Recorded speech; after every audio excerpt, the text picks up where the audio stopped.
ultrasound scanning technique and scan windows for an abdominal ultrasound today.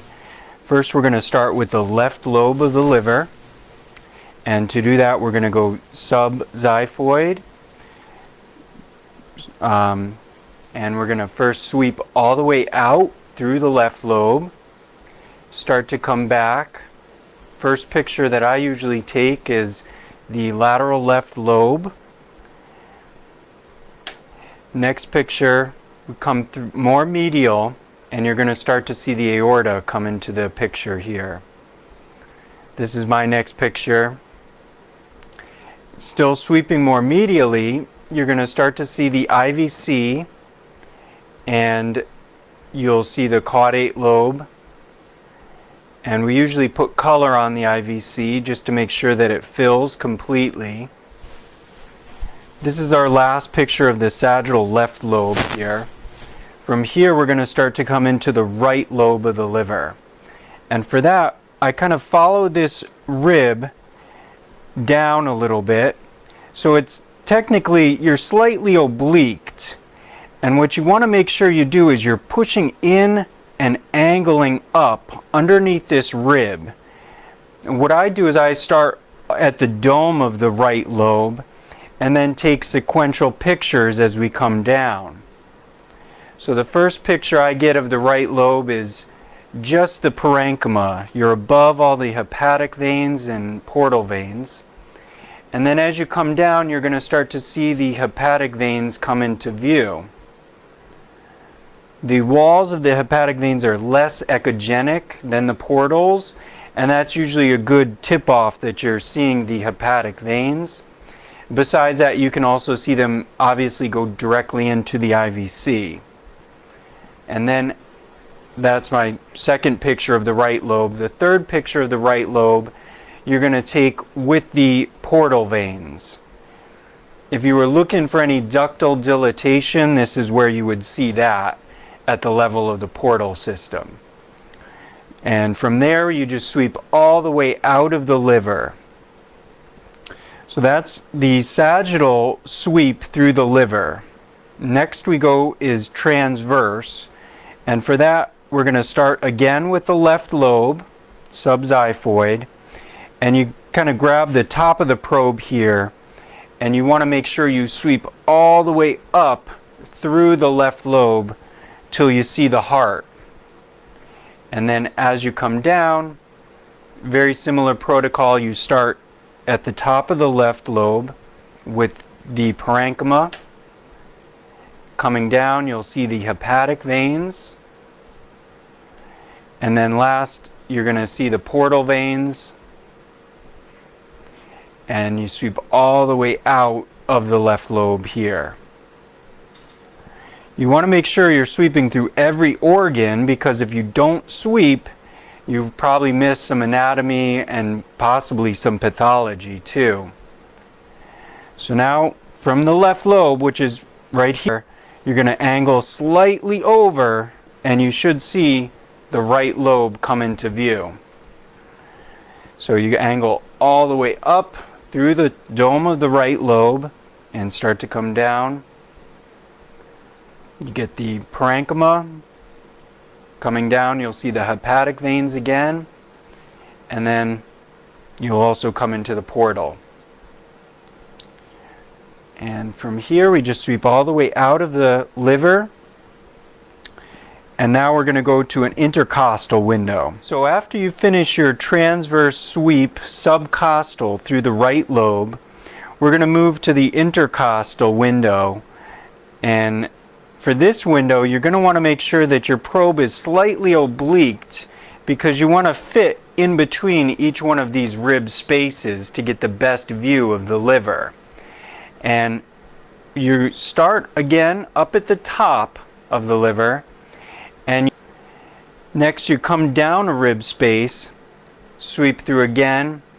As you're doing this, you're still getting those same pictures, one at the dome of the right lobe, one at the hepatic veins, and then as you jump down, you'll get a picture of the main portal vein, and you can also see the main portal from this window split to right anterior and right posterior portal vein.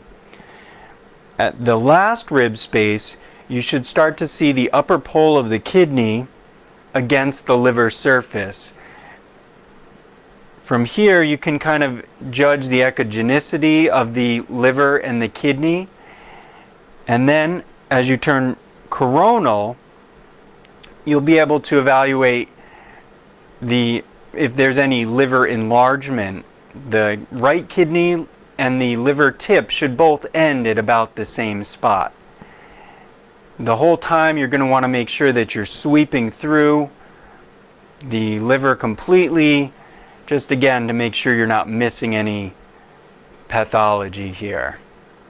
Next, we're going to show you how to image the gallbladder, and you can really use two windows depending on which one works best for the particular patient.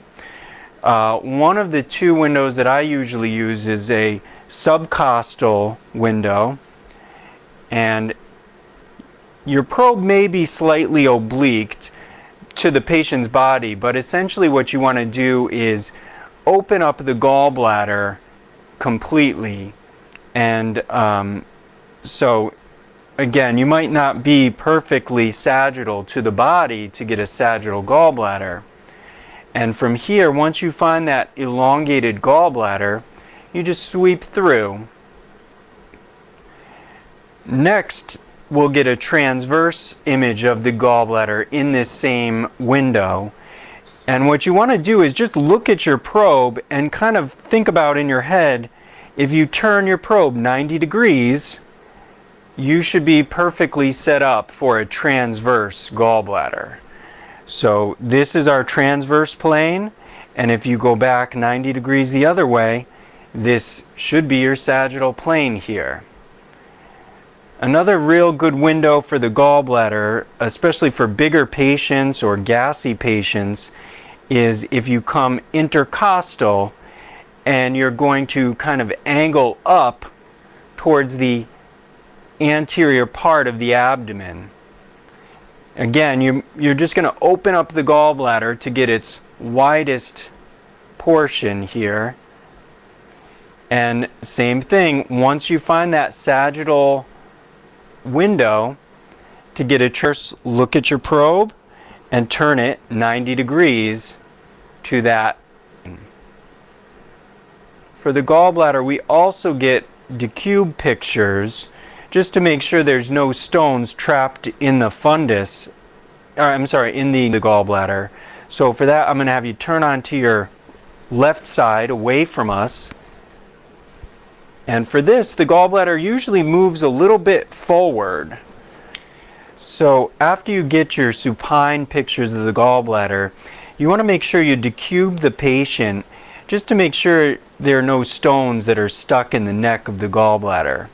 You have the patient turn on their left side away from you, and that usually brings the gallbladder forward here.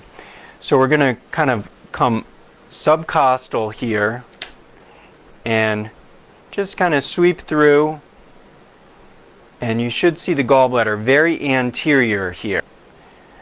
And I like to start in a sagittal plane from here. You just want to make sure you sweep through the gallbladder here, and if there are any stones, they should drop into the fundus of the gallbladder from this plane here.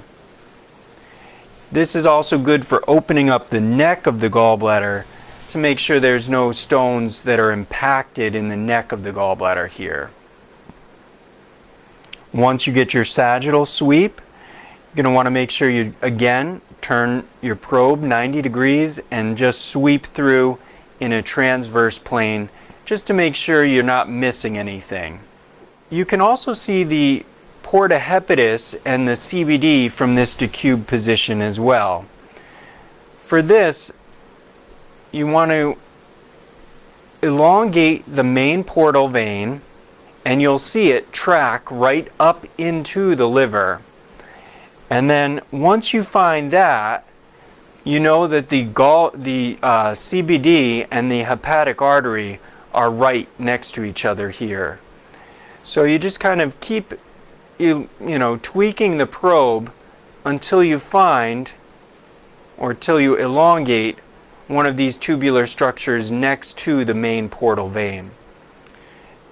And the easiest way to see if you're on the hepatic artery or the CBD is to just turn on color and see if it lights up. If it lights up, you are on the hepatic artery, and if it doesn't, you know that's the CBD. To image the pancreas, which is what we're going to look at next, you want to come subxiphoid again, and what I would do is come up high and angle down. That way you're using the tip of the left lobe of your liver as your window.